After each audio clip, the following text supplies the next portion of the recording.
गांव के किनारे मिट्टी और फूस से बना एक टूटा फूटा घर है। उसकी दीवारें चटक रही हैं। घर के बाहर बच्चे बिना चप्पल के नंगे पांव बैठे हैं और उनकी मां खटिया पर बीमार सी लेटी हुई है। अंधेरे में मिट्टी के घर में एक छोटी सी लालटेन टिमटिमा रही है। पत्नी सूखी रोटियां परोस रही है और बच्चे रोते रोते सो गए हैं। किसान चुपचाप बैठा हुआ है और आसमान की ओर देख रहा है। किसान फटी चादर ओढ़कर जागता है। खटिया से उठकर वो पानी से अपना मुंह धोता है। उसके चेहरे पर थकान साफ दिखाई देती है, पर उसकी आंखों में जिम्मेदारी की चमक है। किसान अपने हाथ में टोकरी लेकर एक पगडंडी से होते हुए पैदल ही खेत की ओर जा रहा है। चारों ओर खेतों में ओस की नमी है और हल्की धुंध छाई हुई है। सामने एक छोटा सा खेत है जहां मिर्च की हरी भरी बेलें लगी हैं।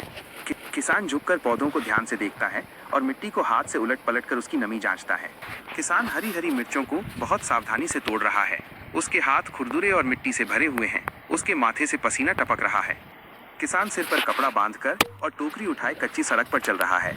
उसके पैरों से धूल उड़ रही है और उसकी फटी चप्पल बार बार निकल जाती है। मंडी में बहुत भीड़ भाड़ है और हर तरफ सब्जियों के ढेर लगे हैं। चारों ओर शोर शराबा है और लोग मोल भाव कर रहे हैं। इस भीड़ में किसान अपनी जगह पर जमीन पर बोरी बिछाकर बैठता है।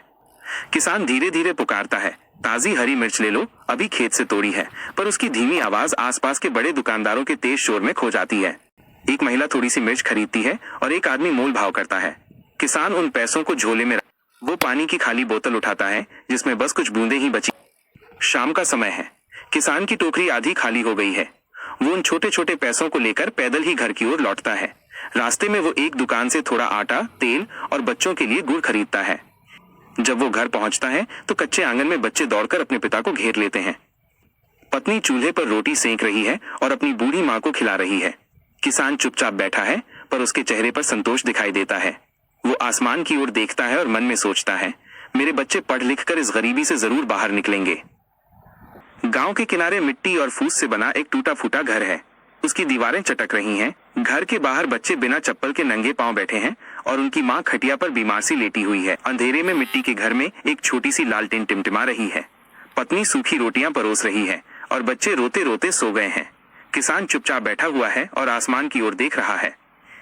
किसान फटी चादर ओढ़कर जागता है। खटिया से उठकर वो पानी से अपना मुंह धोता है। उसके चेहरे पर थकान साफ दिखाई देती है, पर उसकी आंखों में जिम्मेदारी की चमक है। किसान अपने हाथ में टोकरी लेकर एक पगडंडी से होते हुए पैदल ही खेत की ओर जा रहा है। चारों ओर खेतों में ओस की नमी है और हल्की धुंध छाई हुई है। सामने एक छोटा सा खेत है जहां मिर्च की हरी भरी बेलें लगी हैं। किसान झुककर पौधों को ध्यान से देखता है और मिट्टी को हाथ से उलट पलट कर उसकी नमी जांचता है। किसान हरी हरी मिर्चों को बहुत सावधानी से तोड़ रहा है। उसके हाथ खुरदुरे और मिट्टी से भरे हुए हैं। उसके माथे से पसीना टपक रहा है।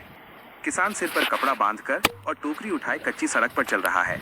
उसके पैरों से धूल उड़ रही है और उसकी फटी चप्पल बार बार निकल जाती है। मंडी में बहुत भीड़ भाड़ है और हर तरफ सब्जियों के ढेर लगे हैं। चारों ओर शोर शराबा है और लोग मोल भाव कर रहे हैं। इस भीड़ में किसान अपनी जगह पर जमीन पर बोरी बिछाकर बैठता है।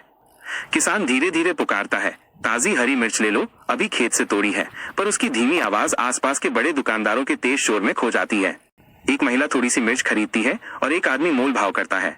किसान उन पैसों को झोले में वो पानी की खाली बोतल उठाता है जिसमें बस कुछ बूंदें ही बची। शाम का समय है। किसान की टोकरी आधी खाली हो गई है। वो उन छोटे छोटे पैसों को लेकर पैदल ही घर की ओर लौटता है। रास्ते में वो एक दुकान से थोड़ा आटा, तेल और बच्चों के लिए गुड़ खरीदता है। जब वो घर पहुंचता है तो कच्चे आंगन में बच्चे दौड़कर अपने पिता को घेर लेते हैं। पत्नी चूल्हे पर रोटी सेंक रही है और अपनी बूढ़ी मां को खिला रही है। किसान चुपचाप बैठा है, पर उसके चेहरे पर संतोष दिखाई देता है। वो आसमान की ओर देखता है और मन में सोचता है, मेरे बच्चे पढ़ लिख कर इस गरीबी से जरूर बाहर निकलेंगे।